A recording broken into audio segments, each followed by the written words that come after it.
Ang sarap pala pag sobrang peaceful ng buhay mo. Pero magsisimula yan pag natuto ka mawalan ng pake sa mga bagay, sitwasyon, mga tao sa paligid mo na hindi naman nakakatulong sa peace of mind mo.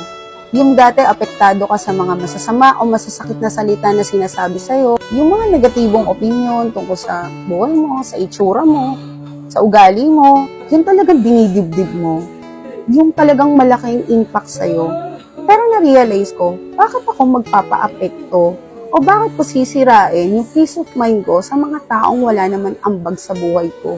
Simula na natuto akong mawalan ng pake at i-distansya ko yung sarili ko sa mga taong negatibo, sa mga taong toxic.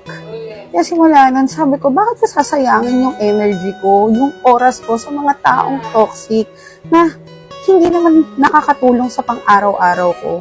Kaya ngayon, mas nag-focus ako sa goal ko, sa mga tunay kong kaibigan, sa pamilya ko, at sa mga taong totoong nagmamahal sa akin. Masarap lang sa pakiramdam.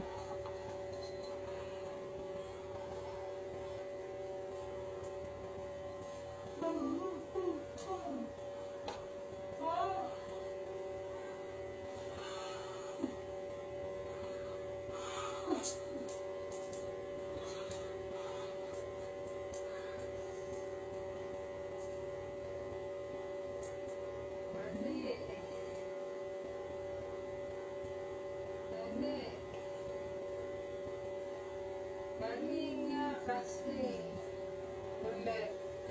Sakit.